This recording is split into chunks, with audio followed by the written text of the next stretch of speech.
Bueno, otra propiedad física que está vinculada a la cohesión interna del mineral es el clivaje, ¿no es cierto?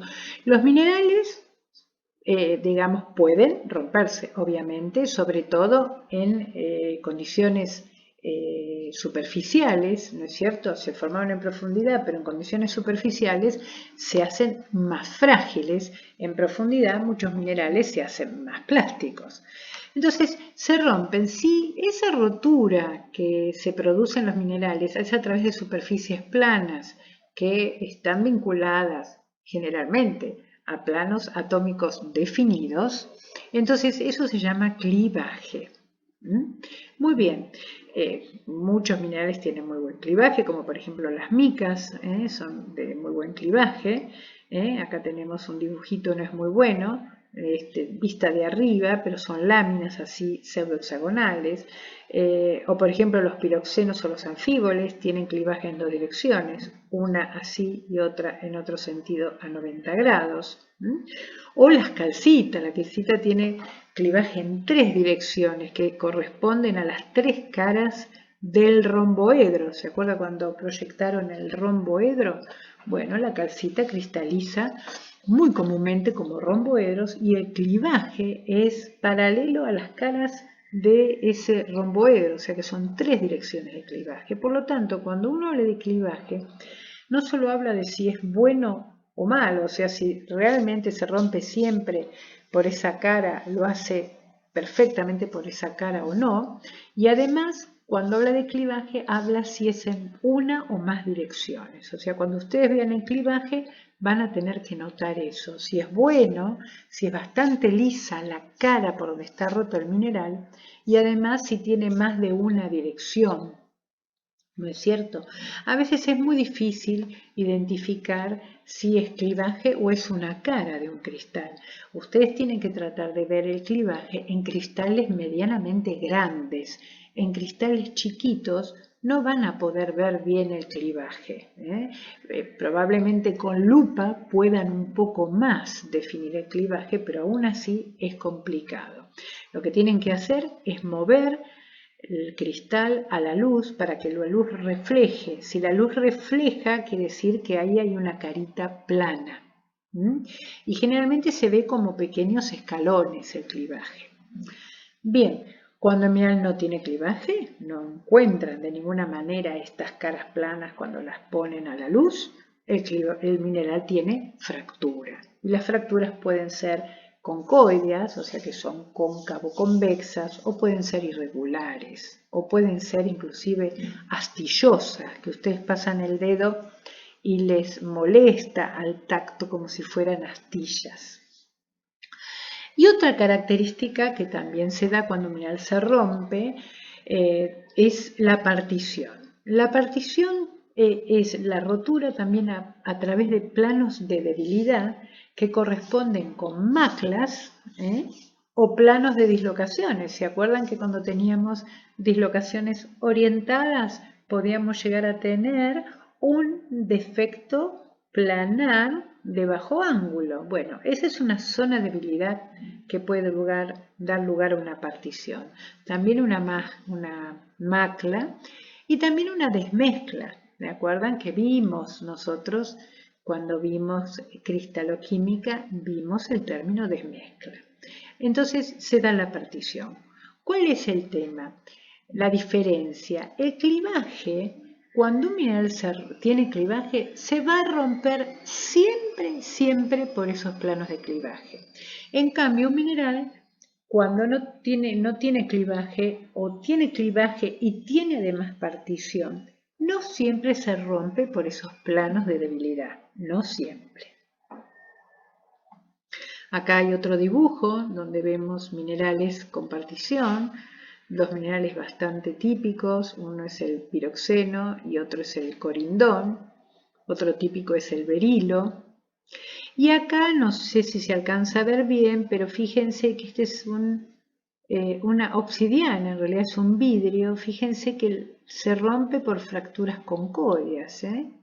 No sé si habrán visto también flechas, cuando ustedes ven flechas en el campo. Esas flechas generalmente son hechas con este tipo de materiales, porque tienen esas fracturas concoideas, inclusive que dejan esquirlas muy finas, entonces sirven para realizar las flechas, ¿no?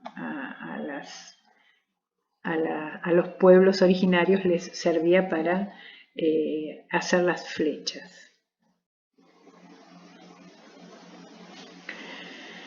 Continuamos con la tenacidad. Así como la cohesión interna nos daba la manera en que se rompe el mineral, ya sea clivaje, fractura o partición, la tenacidad nos dice si el mineral es frágil, o sea, se va a romper fácilmente ante un esfuerzo, o es dúctil. En ese caso se va a poder moldear en hojas, ¿sí? O es flexible, o sea, se va a poder moldear y va a poder volver al estado inicial, en ese caso es elástico, o maleable, se puede inclusive llegar a ser en forma de hilos, como por ejemplo el cobre. Los metales son muy dúctiles y maleables. Y los minerales frágiles son los minerales justamente más duros. Los minerales más duros son los más frágiles. ¿Cuál es el mineral más duro?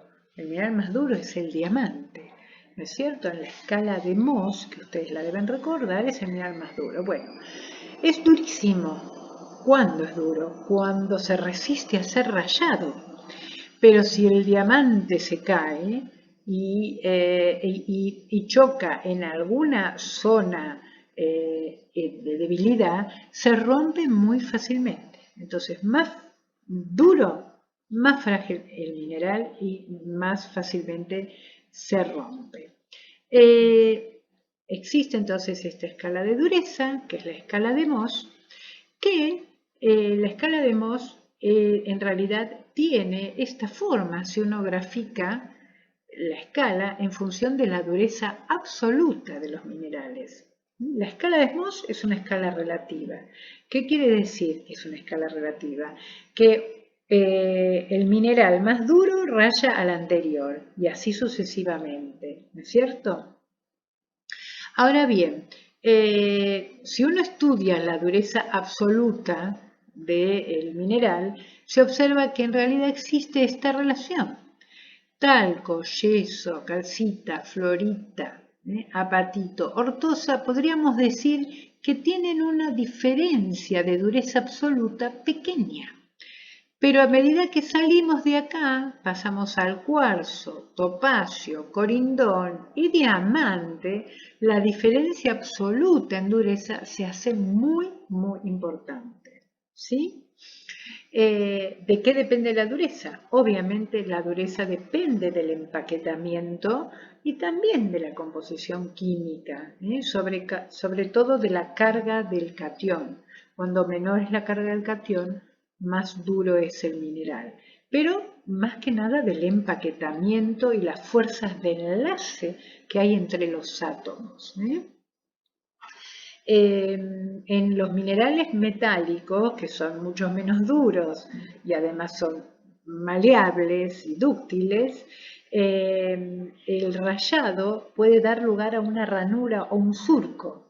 En cambio, en los materiales frágiles, el rayado da lugar a una microfractura.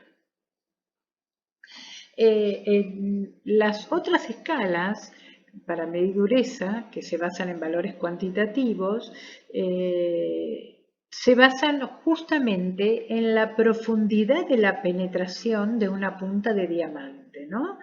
Tenemos la escala de Berkovich, de Knoop, de Wilks.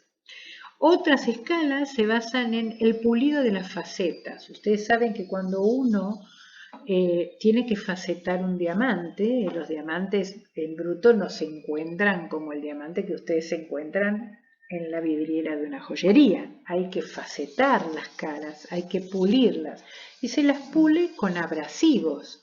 Bueno, entonces la evaluación del pulido de esas facetas, de cómo se pulen, genera también otro tipo de escalas, como la de Denning, de Winchell o Wilks, o la abrasión con arena de Epler o de otros elementos como Roswell. Pero en todos los casos, entonces, esta determinación absoluta de la dureza tiene esta relación con la escala de Mohs. La escala de Mohs no es 1 a 1, sino que tiene esta relación en la escala de dureza absoluta. Y repasando la escala de Mohs, entonces tenemos el talco 1, yeso 2, calcita 3, florita 4, apatita 5, ortosa 6, cuarzo 7, topacio 8, corindón 9 y diamante 10. Sabiendo desde ya que esto es relativo, no es absoluto. ¿Qué es importante para que ustedes hagan? Ustedes van a tener elementos para rayar. Van a tener un elemento de acero o pueden agarrar un cuchillo que en general está entre 5 y 6. ¿Sí? Puede ser que tengan algún elemento de cobre que anda alrededor de 3. La uña de sus dedos que anda alrededor de 2. Entonces, van a tener elementos como para rayar sus minerales. Entonces, si ustedes están rayando con la uña y el mineral se raya, evidentemente están en un mineral que es dureza 2 o dureza 1. Pero si ustedes no pueden rayarlo, el mineral va a ser dureza 3 para arriba. Entonces, ustedes tienen que usar esos 3 elementos. Si tienen por ahí en su casa un cuarzo a mano, muchos por ahí pueden llegar a tener un cuarzo, entonces ese cuarzo es 7. Entonces con este van a poder rayar todos minerales que tengan una dureza menor a 7. Muy bien. Es muy importante que rayen en una fractura fresca de un mineral, de un cristal con cierto tamaño, porque si ustedes rayan en muestras que son de cristales muy finos, que ni siquiera los ven con la lupa, que son pulvurulentos o astillosos. Entonces, en realidad no están rayando el mineral, sino lo que están haciendo es desprender granos o desprender astillas. Entonces, les va a dar una dureza falsa que además va a ser menor que la real. Entonces, es importante que busquen una fractura fresca del mineral, de un mineral suficientemente grande como para probar su dureza.